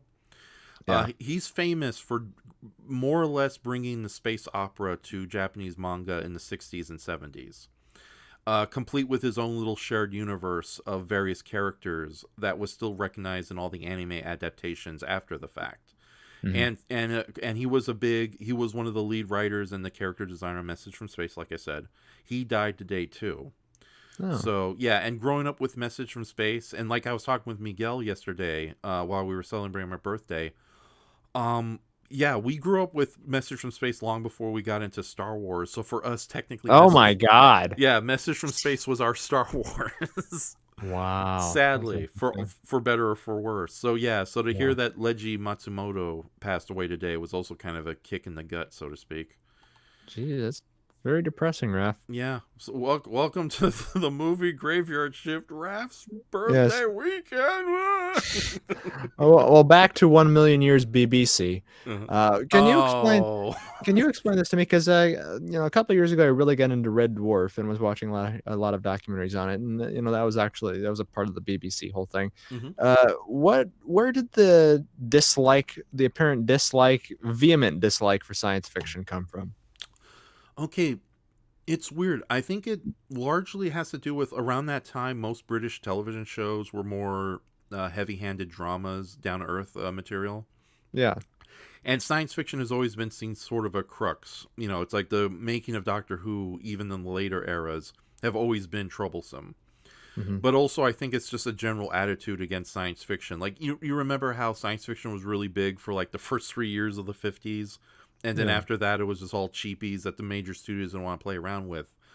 I think it was a similar situation with British television, but taken to a much greater extreme. And when Star Wars hit cinemas and ITV, which was a commercial rival to the BBC, because the BBC is a government run station, it's one of the reasons why their shows don't have commercials. Hmm. Whereas ITV is more independent and actually has commercial advertising. But ITV decided to bring over Buck Rogers and Battlestar Galactica, and they basically blew Doctor Who out of the ratings. And it didn't help that BBC itself, I think it was either ITV or Thames TV, had Coronation Street, which is just Coronation Street or EastEnders. I forgot what it was, but it was basically a domestic soap opera that's almost infamous to how miserable it gets. Yeah. Like, I've seen a lot of fan made Doctor Who documentaries. Like, meanwhile, on EastEnders, and it's just a man beating the shit out of a woman in a bar while the woman is Oh. trying to scratch him with glass. And apparently that happens multiple times in EastEnders, and EastEnders have been at this point running longer than Doctor Who, from what I understand. Oh, that sounds hilarious. Yeah. So during like Doctor Who, Doctor Who has dips of popularity, but unfortunately by the during the 80s, the mid to late 80s, science fiction has proven to be too much of a pain, and it didn't help that I forgot his name, but the controller of BBC at the time really did not like science fiction. Like, he could see the success of science fiction on the big screen, but he couldn't stand seeing it on the BBC. And despite Is this why we only got one season of The Prisoner? God damn it! well, actually, that's a whole different story in its own right, and that has to do mainly with the star and lead show creator Patrick Well, McGowan. I was gonna say, I've mentioned probably before, and I won't talk very much about it, but I really got into Columbo this past year, and Patrick McGowan is one of the great reoccurring villains on that show. Uh huh. And I just found out while mentioning it to my dad that my grandmother was good friends with Patrick McGowan. Really? Yes. And also, he's already dead, so we don't have to worry about cursing him. I know exactly right. So that's why I really want to get into The Prisoner. Is like, oh, I have another connection now to Martin Short and Patrick McGowan. Though I don't think he and my grandma I'm did happy. anything. I'm very happy to tell you, The Prisoner is more or less free on Tubi. I have the Yeah. complete collection because me and my brothers, we love that show. We watched it when Yeah. we were teenagers. And I think there's only like 16 to 20 episodes, but almost every episode is just perfect in their own little I've way. heard great things, but that was how long did that come after Doctor Who? Oh god, I think that was the mid to late 60s. So, and it was another ITV joint. So yeah, they had a little more budget, and it was a more commercial endeavor. But the story behind The Prisoner is a whole different can of worms in its own right. And there's a reason why I think Patrick McGowan burned all his bridges with the finale of The Prisoner. So he had to go to America, and that's why he appeared in so many television shows during the 70s. Oh, interesting. Yes, but no, that's a very interesting story for its own podcast. So yeah, if you end up watching The Prisoner on your own independently, and you want to do just a standalone podcast on it, like we did with Shop Around a Corner, Yeah. let's do that. I'm up for it. Well, I had just learned about it because I was telling I was watching the show a lot, and my dad saw, oh, Patrick McGowan, your grandma used to know him, and he apparently used to come into a restaurant that she worked at, and she was the only one who recognized him in the whole place. So he would come in and frequent there, Okay. and they would chat up each other a lot. Nice. Okay. Yeah, it was like a very small, not a Waffle House, but a small sort of restaurant like that, like a like not a family owned, but a small sort of mom and pop shop that she used to. I would like very much to have the pancake special with the Nanta balls. Yeah, but he seems like he's a very dynamic character in the 3 very separate villain roles he played on Columbo. So I'd like to see him as the star of something. Oh yeah. I've heard nothing but good things about The Prisoner. Yeah, no, The Prisoner is a very good series, and if you want peak Patrick McGowan, because he was the creative head of that show, that was his baby. Because he already appeared in a bunch of other spy related television shows beforehand. So The Prisoner was like, okay, time for me to do it my way, and my way I will do. I love how Patrick McGowan. Patrick McGowan. Yes, Patrick McGowan. He goes from like a very deep and serious voice like this. Doing an episode of Highness, okay. Yes, exactly. So, how dare you, Columbo, ruin it for me? Exactly right. Yeah. Yeah. He plays like he's very a versatile actor, but he has a bizarre way of exaggerating things that's really endearing too. Yeah. So, but no, getting back to Red Dwarf.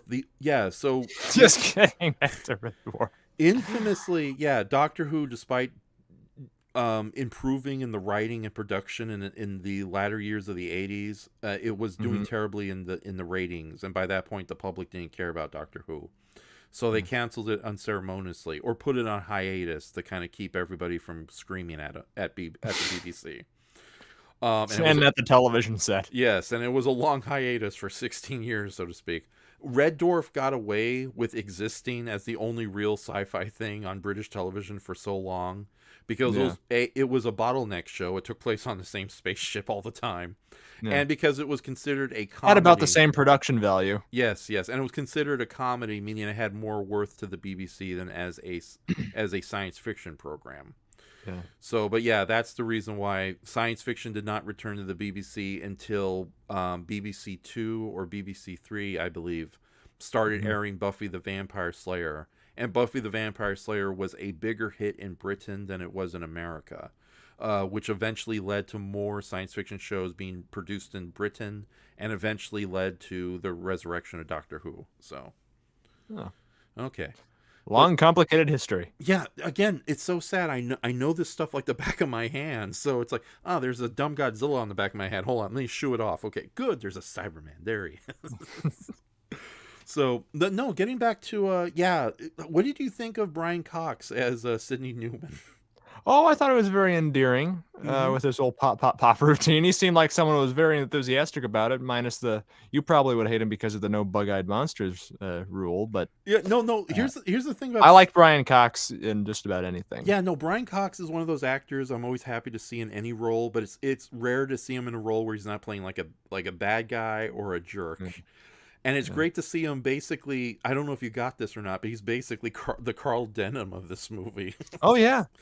Yeah, so it makes me wonder if we lived in the perfect world, if Brian Cox actually played Carl Denham in a Kong movie.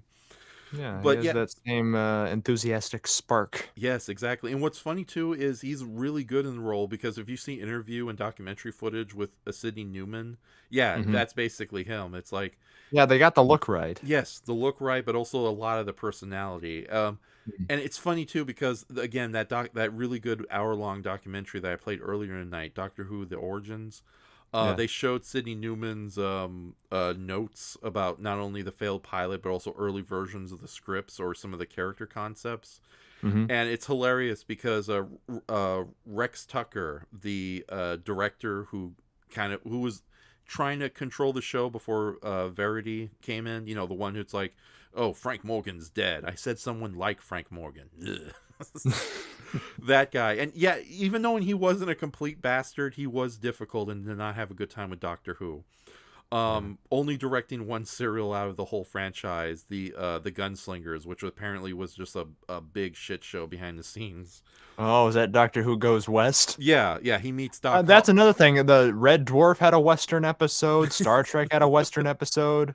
Yeah. I guess that you can kind of throw that in the mix with the obligatory Christmas episodes and flashback episodes is the obligatory Western episode. Yeah, sadly, Doctor Who has only had 2 Western episodes. One of them, And they both sucked. the first one is questionable because it's more of a musical comedy where the Doctor meets, oh God, what's his name? Doc Holliday. You know, Oh, that sounds delightful. the doctor. It's like, oh, I have a toothache. I need to go find a dentist. Doc Holliday. But the second one, A Town Called Mercy, I think is an underrated classic, and that's a Matt Smith era one.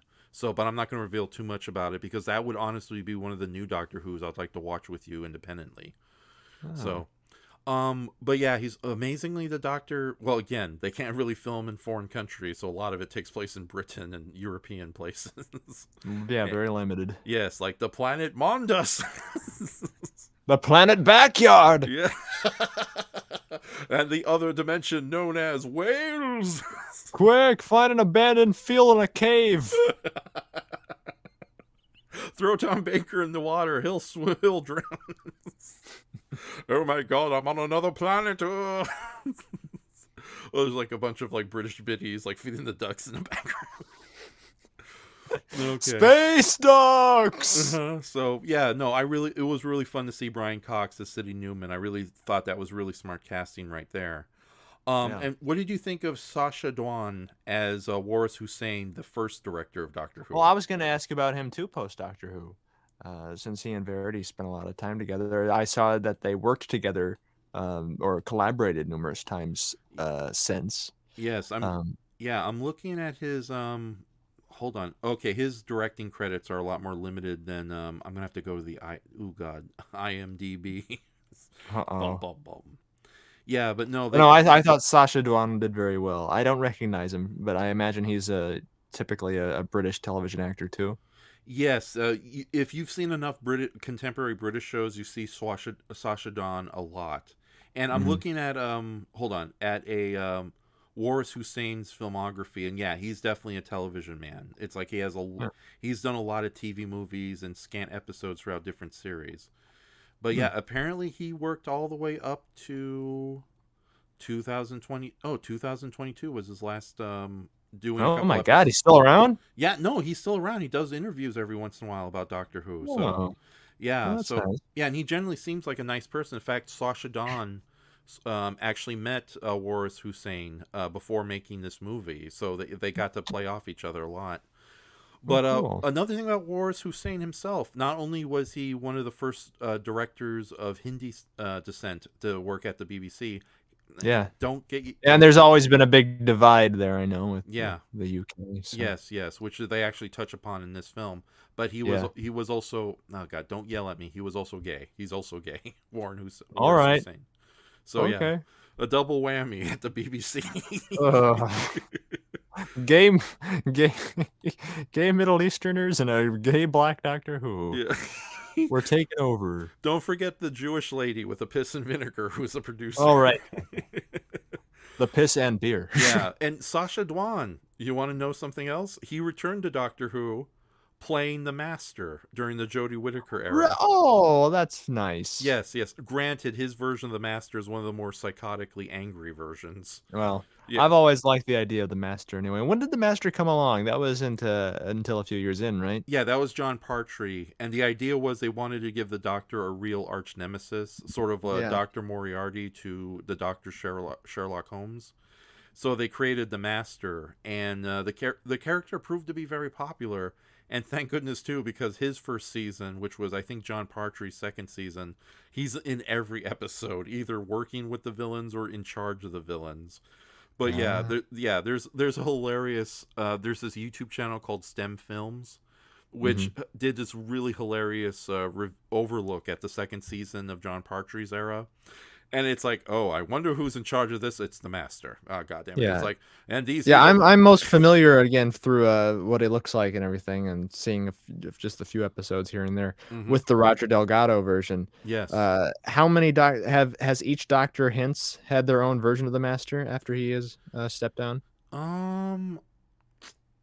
Yeah, mostly because like Christopher Elchison, who played the Ninth Doctor, he never tangled with the Master. Ah. And how does that work? He's also a Time Lord or something, isn't he? Doesn't he also regenerate? Or am I? Yes, he's a time. I'm going to keep this simple.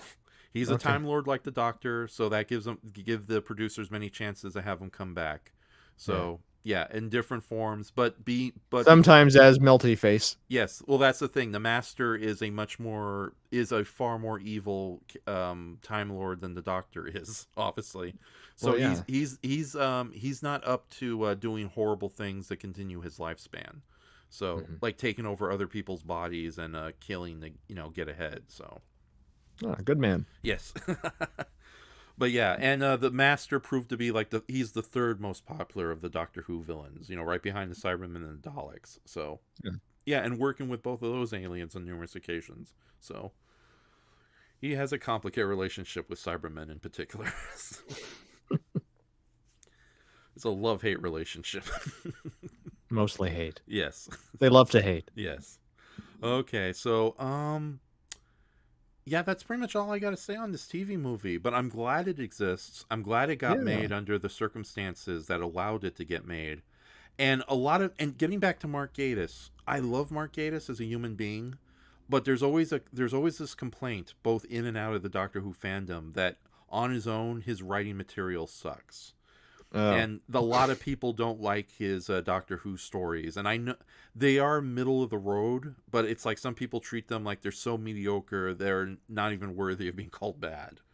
Mhm. That kind of flippant attitude. But considering, and it's sad too because he made such a huge splash with his first Doctor Who novel, Nightshade, which was basically the Doctor teams up with an aging actor who played a Dr. Quatermass like character on British television.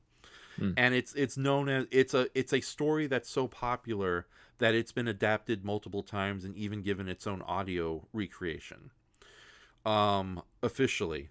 So much so that I would not be surprised if Nightshade actually ends up being adapted into the main series proper at some point in the future. But yeah, no, Mark, like a lot of people said, oh yeah, he's a one-hit wonder, and all his other Doctor Who stories have been kind of went downhill after that. But ultimately, I think this story is probably the best thing Doctor Who related he's done for television, at least.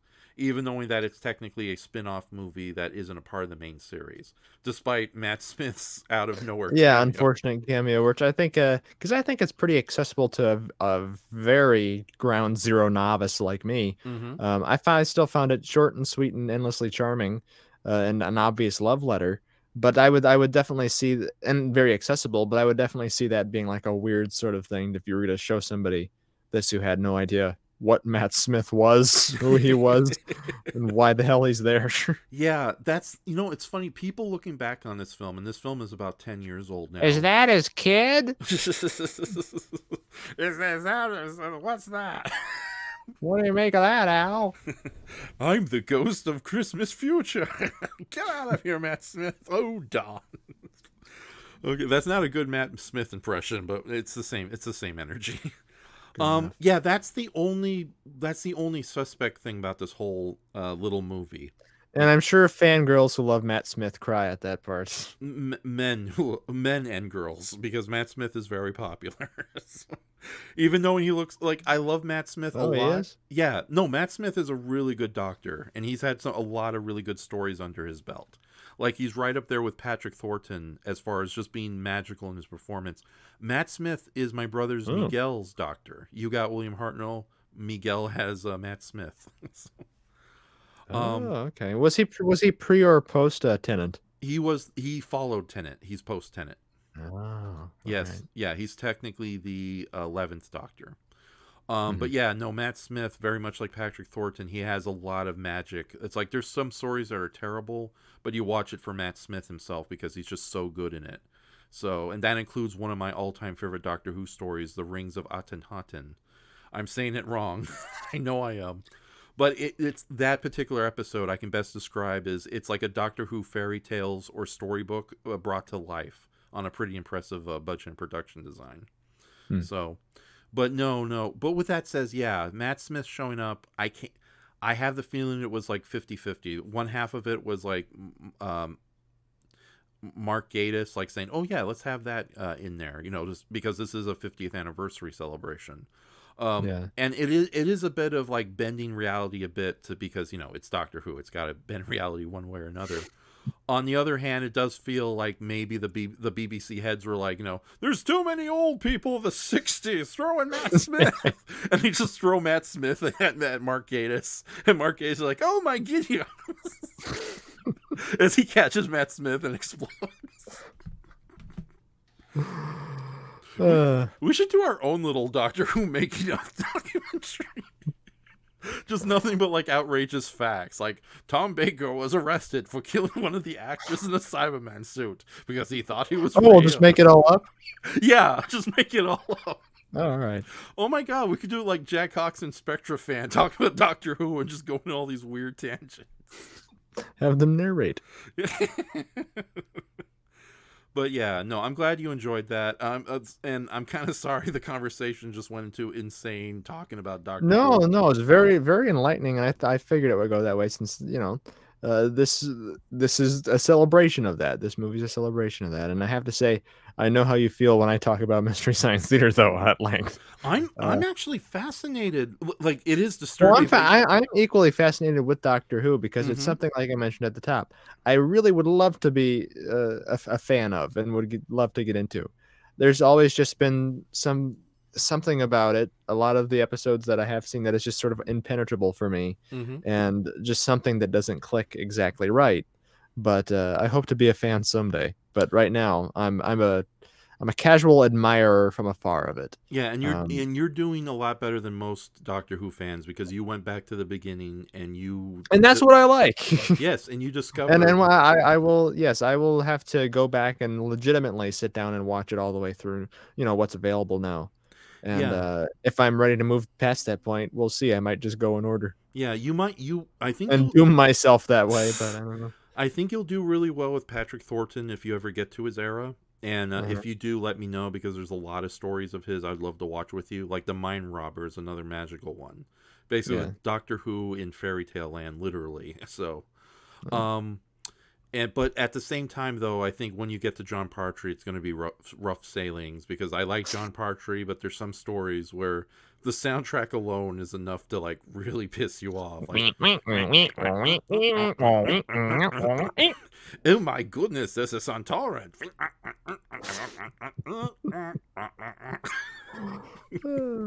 Soundtrack by Dr. Platypus. Hello. Now I shall play my little music. But no, the music, the orchestral music in this is phenomenal too. Very sweeping and sweet. Yes, okay, hold on. I gotta see who did the music for this because I think I know who it is. Because I do have a liking for some of the first Doctor's scores to some of his music. I used a little bit of it in our little joke intro. It's very creepy and very creaky and very not X-Files, Outer Limits-esque. Okay, yeah. No, I'm looking at usually the composer for modern era Doctor Who is a man named Murray Gold, but no, they got somebody called. Oh God, you thought Clever Dick was a hilarious name. Edmund Dick Bush. No, Edmund Butt with 2 T's.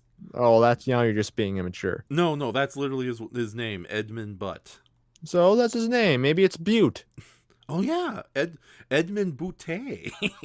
Yeah, you're being childish, Raph. Yeah, but no, he's done a lot of work in composing, but it's usually with like dramas and lesser known sci-fi films. So it's like I don't recognize any of these, but yeah, he does a very good job. And to be honest, I think he's even better than Murray Gold because as much as I love Murray Gold's scores for the main Doctor Who series, it's a big disconnect when he does dramatic, scary music and then when he does comedy music. It's like dun dun dun dun dun beep beep beep beep beep beep beep. So it makes the King Kong score seem soundtrack subtle. by Dr. Platypus and Professor Pig. Hello, everybody. Say hello to Professor Pig. Oink. Let's play. Boom, boom, boom, boom. Rock on, yeah. Yeah, but no, and it's funny too because I only discovered Doctor Who in 2003. Oh, you're a latecomer. Yeah, I'm a latecomer because it's like I grew up with it thanks to my mom and dad. You know, it's like I remember me and little Miguel when we were both like 5 years old, just being sat down. It's like, look, and just seeing this weird British guy try to fight this potato-headed monster.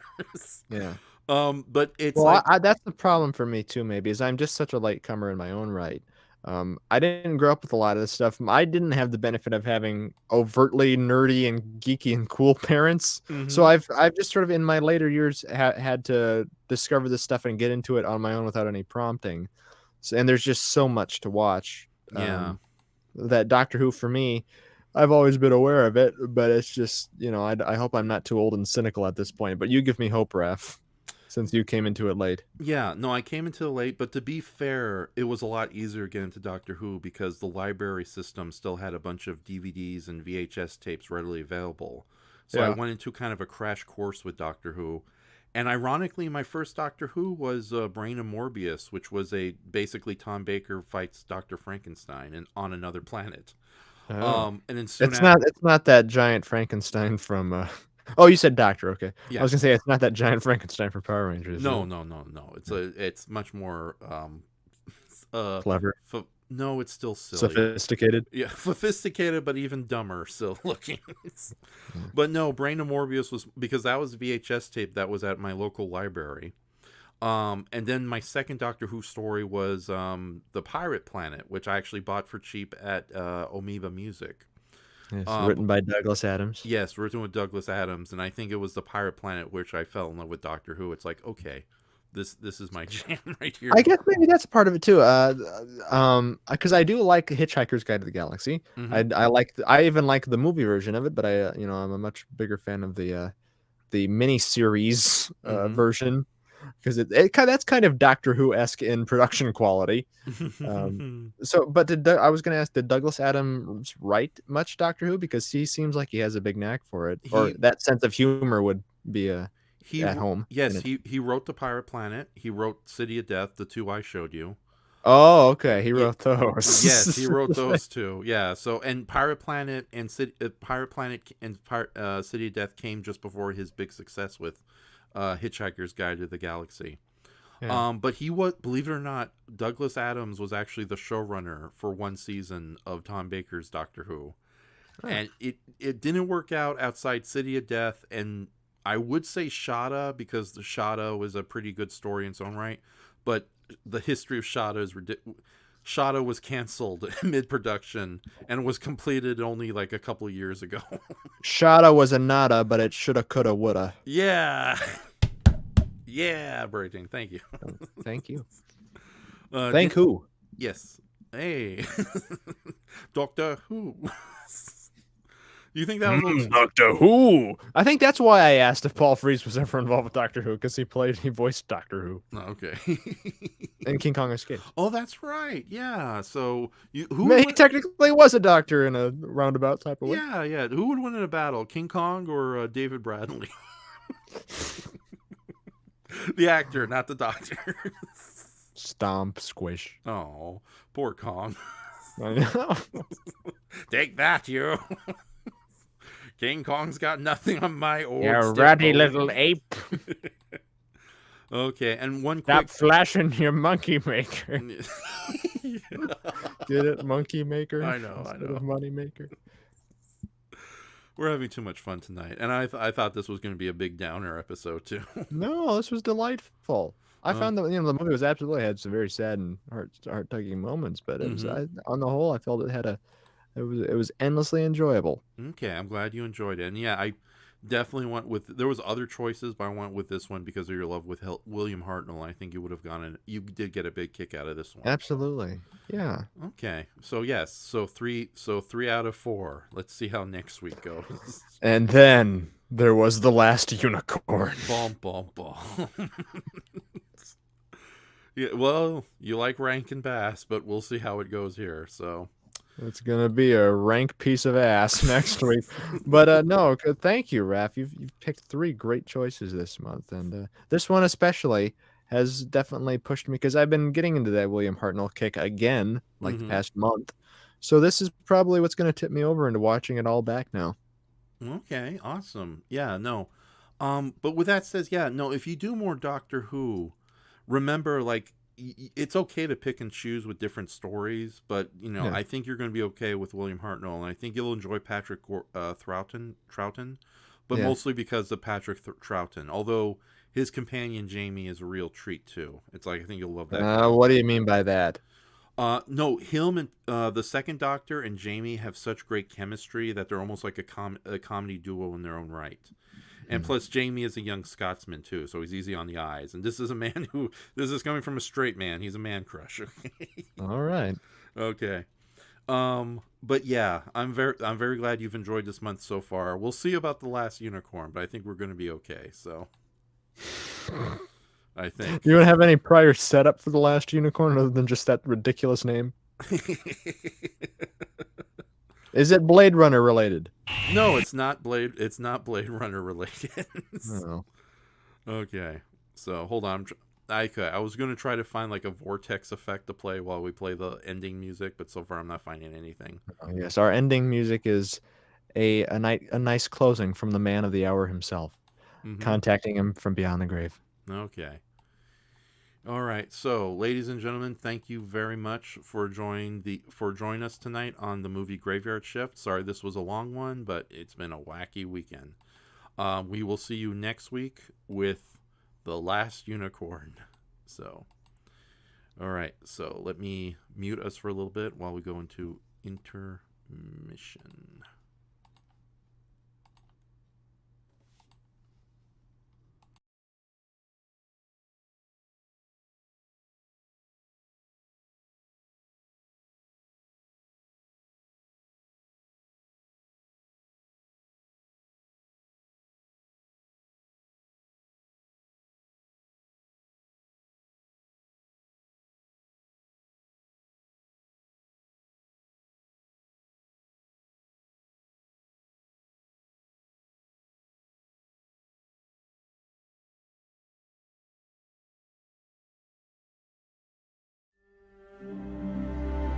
In Shoma, Brayton, all my friends at the movie Graveyard Shift. It is, I'm afraid, that time again. We say goodbye. But heed my words, friends. There must be no regrets, no tears, no anxieties. For one day, I shall come back. Until then, it's been an honor to serve as your guide on this grand adventure in space and time.